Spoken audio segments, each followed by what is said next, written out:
6월 한 달 참 수고 많이 하셨습니다. 여러분 가정에도 또 일터에도 학교에도 여러분 개인적인 삶의 모습 속에서도 그리고 우리 국가, 나라와 민족, 세계 삶의 역사의 현장 가운데서도 참 많은 일이 있었습니다.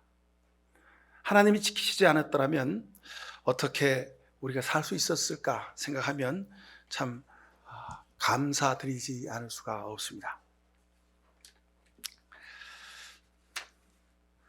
지난 주간 우리가 구약 성경을 이제 마지막 부분을 통독을 해서 읽어가고 있지요.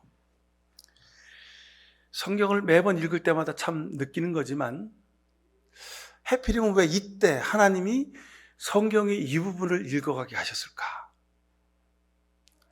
하박국, 스바냐, 미가서, 그 다음에 시편, 110편, 15편, 16편, 10편을 쭉 우리가 지금 읽어가고 있습니다. 이번 주간 읽으면 우리가 이제 신약 성경으로 넘어가게 되죠. 오늘 말씀은 지난 주간에 우리가 성경을 쭉 묵상한 말씀을 함께 회상하면서 하나님의 은혜를 여러분에게 전해드리고자 합니다.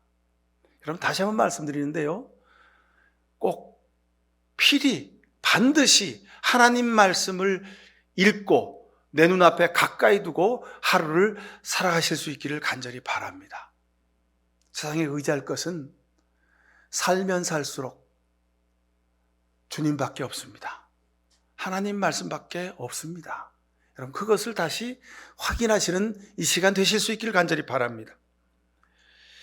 지난 주간 읽어 내려간 말씀들이 제 마음속에 아직도 그대로 남아 있습니다.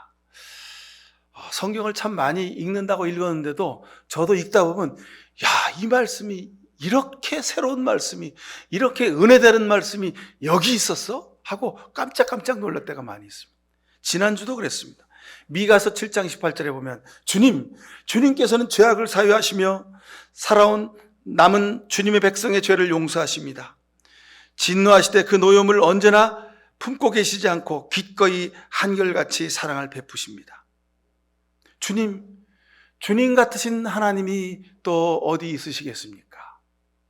이렇게 고백합니다.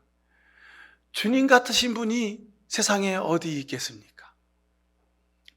이 미가 선지자의 고백이 여러분의 고백될 수 있기를 간절히 바랍니다. 여러분 그렇습니다. 정말 주님 같으신 분이 어디 있습니까? 이 사람은 좀 믿을만한가 했더니 믿을만한 사람이 못 됐습니다. 이 일이 좀 잘 되리라 생각했더니 잘 되는 일이 아니었습니다. 내가 노력하고 수고하면 풍성한 열매를 거둘 수 있으려니 했더니 그렇지도 못했습니다. 이 일은 틀림없다고 생각했는데 틀림 있는 데가 참 많이 있었습니다.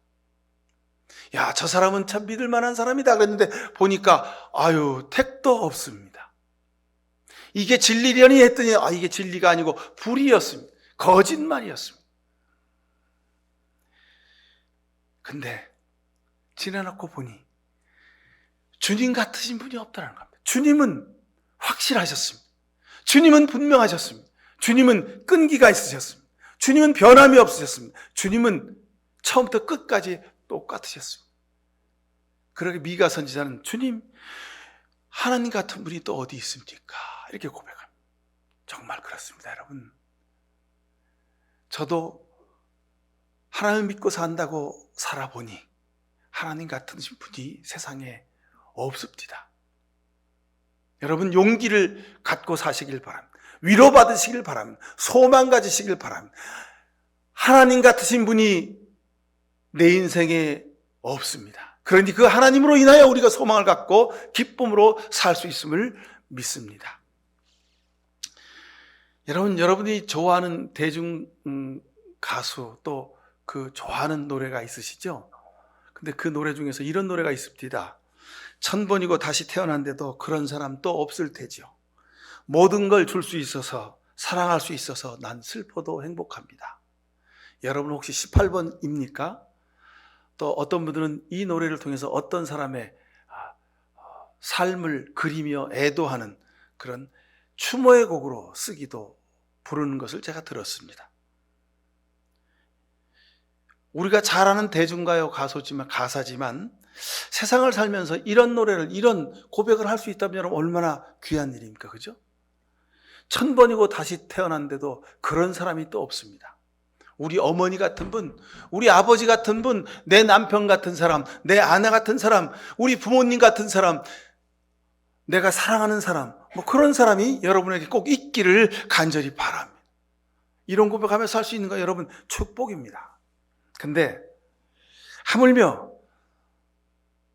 미가 선지자는 하나님을 바라며 이런 고백을 하고 있습니다. 하나님을 바라보며 하나님 같으신 분이 세상에 없습니다. 이 미가의 고백이 제 고백이고 여러분 고백 될 수 있기를 간절히 바랍니다. 하나님 같으신 분이 천벌을 태어나도 그런 분이 내 인생에는 없으십니다. 주님이 부으신 그 은혜의 십자가의 사랑, 그것을 생각만 하면 내가 어찌 그분의 은혜를 입으로 더 말할 수 있겠습니까? 어떻게 바닷물이 먹물이라도 다 쓸 수 있었겠습니까? 이런 하나님 세상에 없습니다. 이런 존재가 내 인생에 없습니다. 그러니 여러분, 우리는 참으로 행복한 삶을 살아갈 수 있는 것입니다. 시편 118편 8절에 보면 주님께 몸을 피하는 것이 사람을 의지하는 것보다 낫습니다. 주님께 몸을 피하는 것이 높은 사람을 의지하는 것보다 낫습니다. 그랬습니다. 여러분, 우리는 세상 살면서 저 사람이 높은 자리에 있으니, 저 사람이 권력을 가졌으니, 저 사람이 힘이 있으니 내가 저 사람을 좀 의지하면 좋겠다, 그런 생각이 들 때도 있었습니다. 근데 여러분, 세상의 것은 유한합니다. 세상의 것은 변합니다. 세상의 것은 달라집니다. 그러니 시편 118편의 기자는 우리에게 주님께 몸을 피하는 것이, 주님을 의지하는 것이 사람을 의지하는 것, 세상을 의지하는 것보다 낫다고 이렇게 고백합니다. 시편 118편 22절에 보면 주님은 건축자의 버린 돌을 머릿돌 삼으셨다, 이렇게 말합니다. 사람들은 버렸지만 하나님이 그 돌을 주워다가 반석 삼으셨습니다. 여러분, 우리가 사는 동네가 상암동입니다. 한자로 윗상자에다 바위암자를 씁니다. 여러분, 우리는 반석과 같은 동네에 삽니다. 여러분, 우리의 삶의 자리가, 우리가 딛고 선 자리가 흔들림 없는 자리가 될 수 있게 되기를 바랍니다. 세상의 물질과 권세와 사람 위에 서면 여러분, 그 사람은 흔들리고 넘어질 수밖에 없습니다. 왜요? 사람은 상대적이기 때문에 그렇습니다.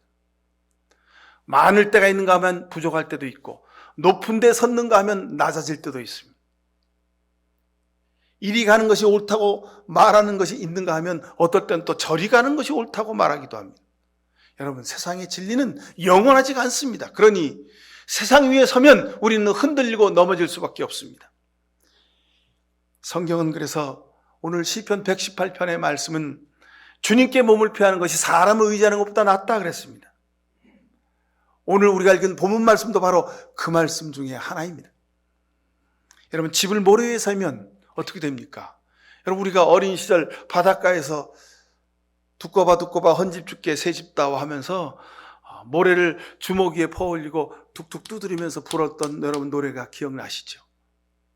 모래 위에서 아무리 집을 지은들 하룻밤 조수 간만에 차가 있어서 물이 들어왔다 나가면 다 그냥 평평한 모래밭으로 변하게 마련입니다.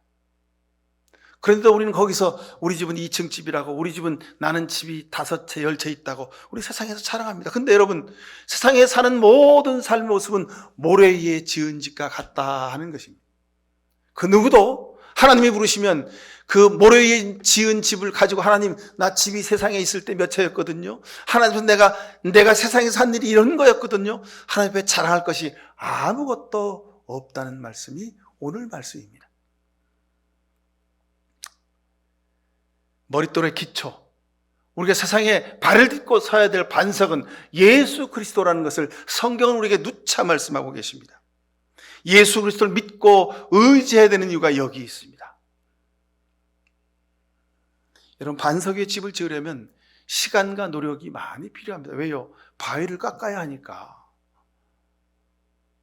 시간이 많이 듭니다. 그러나 그 집은 홍수가 나도 무너지지 않습니다.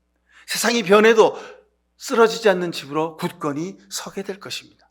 이것이 주님을 의지하는 이유입니다. 여러분, 살다 보면 가장 마음 아프고 속상할 때가 언제입니까? 가까운 사람에게 상처받을 때입니다. 친구 때문에 마음의 상처를 받으면 우리 마음이 무너집니다. 부모 때문에 상처를 받아도 무너집니다. 자식 때문에 상처를 받아도 무너집니다. 남편과 아내 때문에 상처를 받아도 무너집니다. 근데 여러분, 왜 그렇습니까? 사람을 의지하니까 그런 것입니다. 여러분, 사람을 보지 말고 사람 뒤에 있는 하나님을 보실 수 있길 바랍니다. 예수 그리스도를 의지하실 수 있길 바랍니다. 그래야 우리가 세상에서 흔들리지 않습니다. 오직 예수님을 의지하는 사람에게 하나님이 약속하신 말씀이 있습니다. 스바냐 3장 19절, 우리가 지난주 중에 읽은 말씀이죠. 주 너희 하나님이 너와 함께 계신다. 구원을 베푸실 전능하신 하나님이시다. 너를 보고서 기뻐 반기시고 너를 사랑으로 새롭게 하신다. 너를 보고서 노래하며 기뻐하실 것이다. 사랑하는 여러분, 세상 살면서 친구에게, 주변 사람에게, 가까운 사람에게 상처받고 아픔으로 눈물을 흘리고 고통 가운데 계십니까? 여러분, 예수님 바라보십시오. 주님이 여러분과 함께 하십니다. 주님이 여러분을 반기시고 주님이 여러분을 보며 기뻐하신다고 말씀해 주고 계십니다. 반드시 이런 때가 옵니다, 여러분.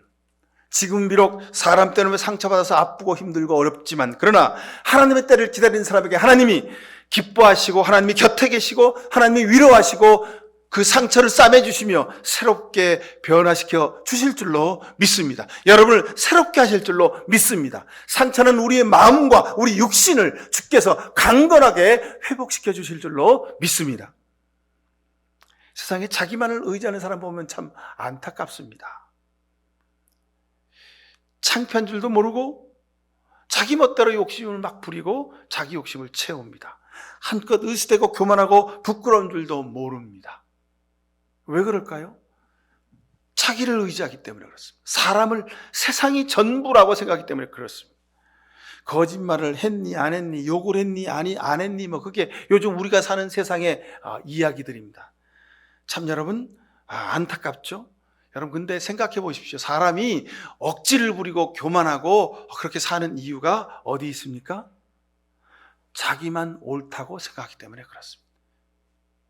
내가 옳다고 생각하기 때문에 사람들이 억지를 부린 겁니다. 하나님이 정하신 때가 반드시 온다고 성경은 기록하고 있습니다. 그때를 기다린 사람에게 하나님이 은혜를 베푸신다고 약속하셨습니다. 그때가 오면 사람이 하지 못하는 방법으로 하나님이 불의를 심판하시고 공의를 세우신다고 하셨습니다. 진리를 드러내게 하신다고 하셨습니다. 백성들의 입을 깨끗하게 하고 주님을 찬송하게 하신다 하셨습니다. 여러분, 우리가 학교에서 선생님이 학생들에게, 집에서 부모가 자식들에게 욕하지 말아 살아라, 욕하지 말고 욕하고 살면 안 된다, 그렇게 가르치잖아요. 근데 우리가 사는 세상은 우리가 그것을 가르칠 수 없는 세상이 되어버렸습니다. 여러분, 그렇다고 우리도 욕하면 우리도 똑같은 사람 되는 겁니다. 그냥 하나님을 향하여 하나님께 맡기고 하나님의 때를 기다리실 수 있길 바랍니다. 그래서 부모인 우리의 말이, 선생님인 우리의 말이 변하지 않는 진리임을 주께서 세워주실 때가 반드시 올 것입니다. 사람들은요, 일의 결과가 좋으면 자기 능력과 노력을 자랑합니다. 내가 열심히 해서 그랬어. 역시 나는 능력이 있어. 내 노하우가 참 좋아. 그렇게 말합니다. 물론 여러분, 필요합니다. 자기를 향한 신뢰 굉장히 필요하죠. 사람들에게 박수받고 인정받고 사는 것, 여러분, 이것처럼 신나는 일이 없습니다. 그런데 여러분, 생각하십시오. 이건 세상 사람들의 일반적인 마음이고 그냥 세상 물결에 따라 살아가는 겁니다. 여러분, 어떻게 박수만 받고 삽니까? 어떻게 인정만 받고 살겠습니까? 내가 잘못하면 꾸지람도 받고, 내가 잘못하면 사람들에게 손가락질도 받을 수 있습니다. 박수만 받고 인정만 받고 사는 것이 아니라 세상에서 내가 왜 이러지? 내가 잘못했네. 그럴 때도 있습니다. 그러면 여러분, 그때 어떻게 합니까? 끝까지 우기지 말고 거짓말하지 마시고 제가 잘못했습니다. 그냥 급해서 살다 보니 제 입에서 그런 말이 나왔네요 하고 여러분 사과하면 됩니다. 자기 잘못을 고백하면 됩니다. 그러면 여러분, 내가 잘못했다고 하는데 잘못한 사람한테 너 다음에 또 그럴 거야, 그렇게 윽박지는 사람 없습니다. 그냥 내가 잘못했습니다. 그러면 부모님 여러분 용서해 주십시오. 여러분, 자녀인 여러분도 부모를 보면 부모가 잘못할 때 있습니다. 그러면 부모가 여러분 앞에 잘못했다고 말하면 그러세요. 그리고 여러분 잘못을 덮어주실 수 있길 바랍니다. 근데 세상 살면 사람들이 자기만 옳다고 주장하기 때문에 나는 안 그랬다는 거예요. 여러분, 그러면 안타까운 일이 되는 겁니다. 여러분, 누구라도 잘못할 수 있습니다. 그럴 때 어떻게 하라고요? 내가 잘못했습니다 하고 고백하는 겁니다. 여러분, 우리가 주일마다 와서 주님 앞에 주님, 내가 죄를 지었습니다라고 고백하는 이유가 여기 있습니다. 여러분, 하나님 앞에서도 사람 앞에서도 세상 살다가도 자신의 잘못을 고백할 수 있어야 합니다. 이 사람이 신실한 사람입니다. 오늘 성경 본문은 이렇게 말합니다. 하나님께만 영광을 돌려라. 하나님께만 영광을 돌려라. 여러분, 우리가 세상 살면서 인정받고 박수받고 살아야 합니다. 그러나 여러분, 인정받고 박수받는 일은 하나님께 드리라는 겁니다. 여러분, 이게 세상 사는 지혜입니다. 잠언 한번 읽어보십시오. 잠언 속에 보면요, 아주 세상 사는 지혜가 있습니다. 모든 것을 이루시는 분은 하나님이시랍니다. 여러분, 누가 김 선생님, 이 선생님, 김 집사님, 박 집사님, 잘하셨습니다. 참 놀랍습니다. 박수 치시거든. 이건 제가 한 게 아닙니다. 이분이 하셨어요. 그냥 어쩌다 보니 그렇게 됐습니다. 저는 몰랐는데 하다 보니 그렇게 됐네요. 저는 한 일이 없습니다라고 여러분 겸손하실 수 있길 바랍니다. 성경은 오늘 그 말을 하나님께만 영광을 드려라 이 말입니다. 여러분, 영광을 드리다, 하나님께 영광을 드리다, 이게 영광을 드리다, 이게 추상적인 의미입니다. 근데 제가 어떻게 말씀드렸습니까? 누가 나를 칭찬하거든 어떻게 하라고요? 고개를 숙이십시오. 누가 나를 막 이렇게 받들거든 여러분 무릎 꿇고 낮은 자리로 가십시오. 행여 여러분이 세상 살면서 실수하거든 꼭 반드시 잊지 말고 내가 잘못했습니다라고 사과하십시오. 이게 하나님께 영광을 드리는 사람입니다. 3절에 우리 하나님은 하늘에 계셔서 하고자 하시면 어떤 일이든지 이루신다 그랬습니다. 그러니 여러분, 우리가 세상에서 내가 잘했다고 나를 드러낼 이유가 없습니다. 하늘의 하나님이 나를 도우셔서 내가 그 일을 했다고 하는 고백을 하실 수 있길 바랍니다. 하나님은 아시죠? 내가 얼마나 부족하고 연약하고 모자란지를. 그럼에도 불구하고 하나님이 나를 통해 이루어 주신 것은 무슨 뜻입니까? 나를 통해 하나님이 영광 받으시길 원합니다. 여러분, 내가 세상에 살면서 열심히 일해서 돈을 많이 벌었습니다. 내가 열심히 일해서 세상에서 내가 일하는 직장에서 승진도 하고 그리고 사람들에게 인정도 받고 박수도 받았습니다. 그때 하나님께 영광을 드리실 수 있길 바랍니다. 여러분, 참 묘하죠? 사람들이 박수치고 내가 좀 물질을 누리고 내가 높은 자리에 올라가면 사람이 괜히 고개에 힘이 들어가고 어깨가 으쓱해집니다. 그리고 딱 걸음걸이가 달라집니다. 여러분, 조심해야 합니다. 그래서 성경은 오늘 우리에게 하나님은 하늘에 계셔서 하고자 하시면 어떤 일이든지 이루신다 말씀하신 겁니다. 내가 높아지는 것도 하나님 때문입니다. 내가 낮아지는 것도 하나님 때문입니다. 그러니 여러분, 혹시 세상 살면서 사람들한테 발로 차이고 사람들에게 상처받아서 아파하시고 괴로운 중에 있습니까? 여러분, 그래도 소망과 용기를 가지실 수 있기를 간절히 축원합니다. 하나님이 하늘에서 다 보고 계시다는 거예요. 내 억울함을, 내 마음 아픈 것을, 내 눈물을 하나님이 다 알고 계시니 어떻게 하신다고요? 하나님 마침내 원상 회복시켜 주실 것입니다. 아니요, 전보다 더 편안한 마음으로 기쁨으로 살게 하실 줄로 믿습니다. 예수님이 십자가 지신 이유가 여기 있습니다.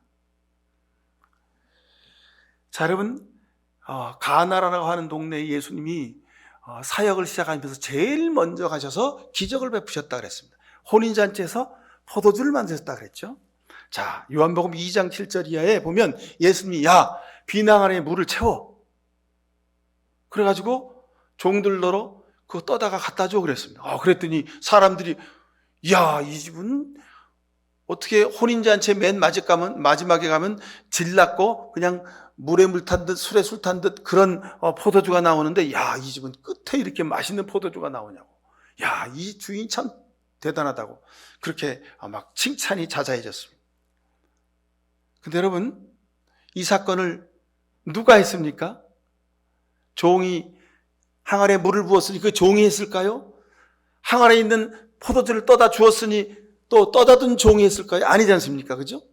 예수님이 하신 겁니다. 우리 인생도, 우리 삶도 마찬가지입니다. 빈 항아리 같은 존재들입니다, 우리는. 근데 거기다가 예수님이 항아리에 물을 갖다 부으라는 거예요. 채우라는 거예요. 그 말씀에 순종해서 채웠더니 그 항아리 속에 포도주가 귀한 것이 가득 담기게 되었습니다. 근데 어떤 사람은 내가 잘나서, 내가 능력이 있어서, 내가 세상에 지혜가 많아서 내 안에 포도주가 가득 되었다고 자랑하더라는 겁니다.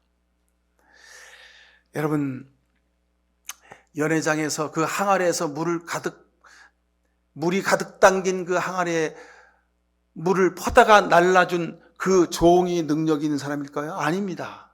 여러분, 우리는 아무런 능력이 없습니다. 우리는 아무런 지혜도 없습니다. 그저 예수님 말씀에 순종할 뿐입니다. 그래서 오늘 성경 말씀에 주님을 의지하라는 말씀이 여기 있습니다. 근데 사람들은 내가 했다고 자랑합니다. 예수님이 어린아이의 도시락 하나라도 5,000명을 먹이는 기적을 베푸셨습니다. 이 기적의 사건 앞에서 야, 저 어린아이가 위대한 어린아이라고, 자기 적은 것을 주님께 바쳤으니 그 사람이 위대한 사람이라고.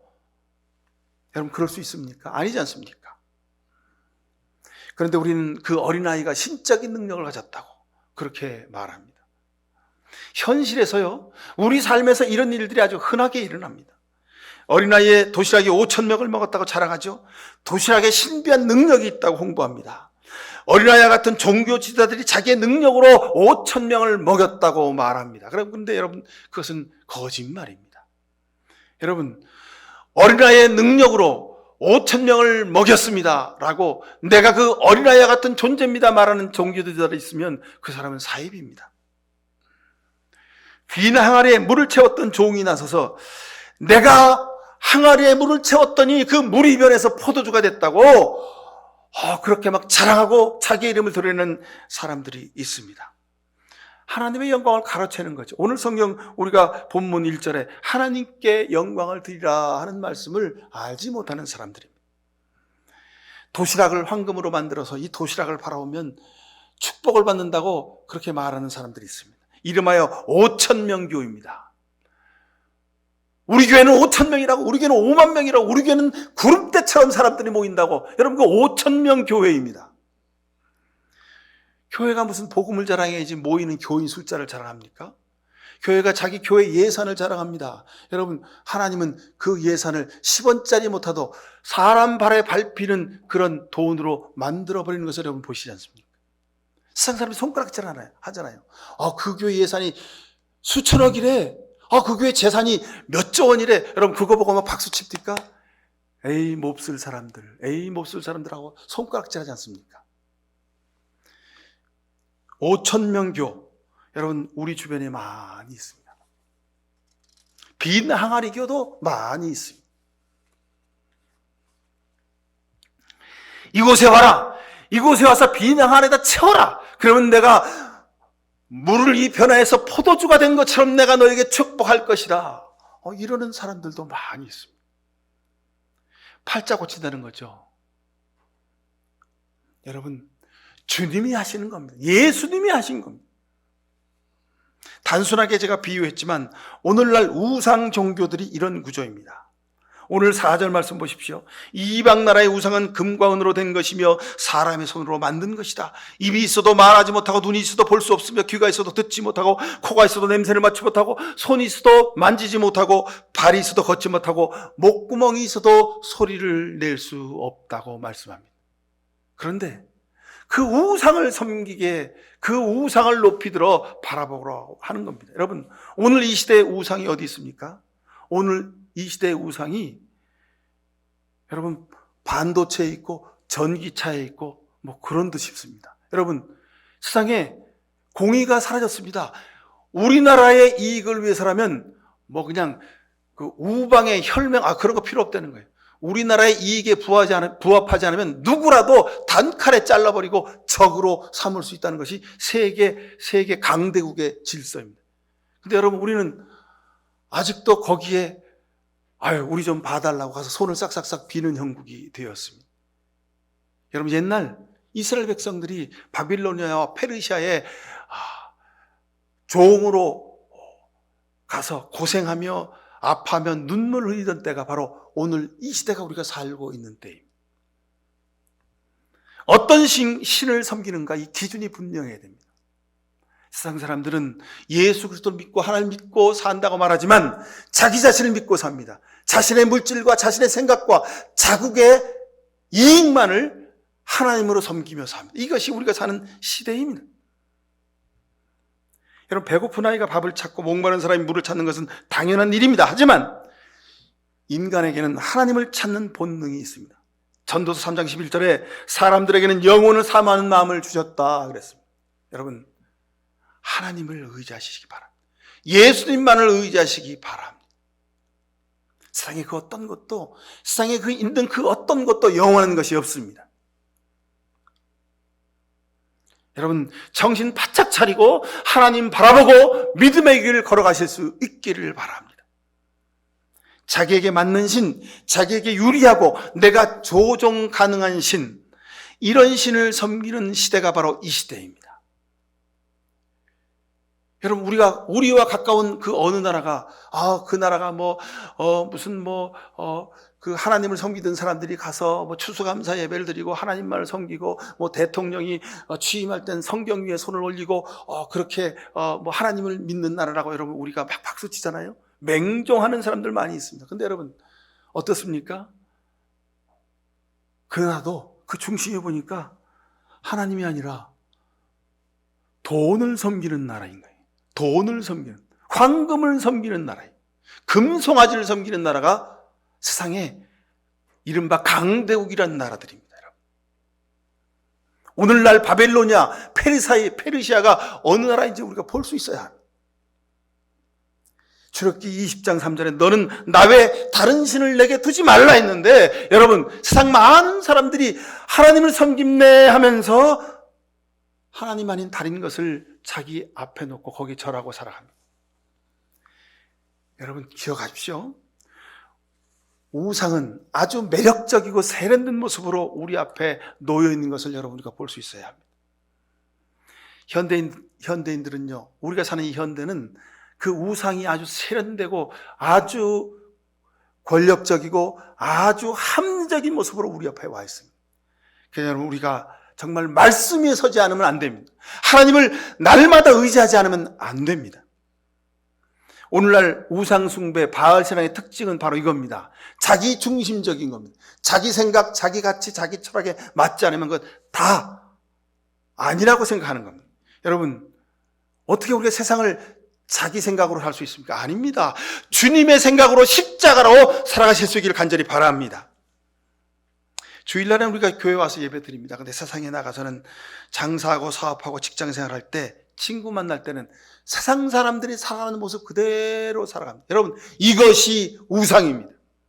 여러분, 우상을 버리십시오. 세상에서도 주님을 의지하고, 세상에서도 사람 말에 귀 기울이지 않으려고 하나님 말씀에 귀 기울이며 살아가실 수 있기를 바랍니다. 여러분, 하나님은 교회 안에만 계시는 것이 아니요, 세상 역사 가운데 계십니다. 그러니 세상 역사를 바라보며 그 역사 가운데 어둠의 역사, 공중의 권세 잡은 자들을 여러분이 우리가 믿음으로 바라보고 직시하고 믿음으로 살아갈 수 있기를 간절히 바랍니다. 사탄은 우리에게 이렇게 속삭입니다. 교회도 다니고 하나님도 믿어야지. 그러나 적당히 해. 그냥 다른 사람이 하는 만큼만 하면 되는 거지 뭐 그렇게 특별하게 하려고 그래. 그렇지, 맞잖아. 여러분, 사탄이 우리를 이렇게 유혹합니다. 이 유혹에 넘어가지 마시기 바랍니다. 자기 능력으로 산다고 생각하는 사람, 이 사람이 가장 불쌍하고 안타까운 사람입니다. 여러분, 요즘 젊은이들은 어떤 신을 섬깁니까? 인기의 신을 섬기죠.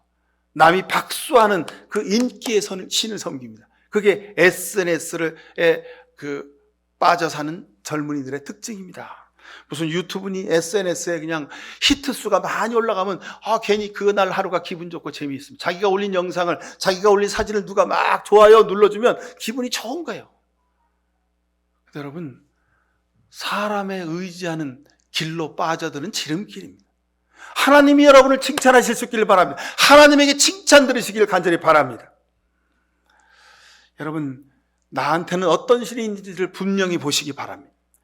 편하게 살아가는 삶, 내가 원하는 대로 사는 사람, 내 계획대로 살아가기 원하는 삶, 여러분 이것도 우상 숭배입니다. 여러분 살면서 어떻게 편한 것만 하며 살 수 있습니까? 세상 살면서 우리가 내가 바라는 것만 어떻게 이루고 살 수 있습니까? 여러분, 내 인생을 통해서 내가 바라는 것이 아니라 하나님이 바라는 것을 이루며 사실 수 있기를 간절히 축원합니다.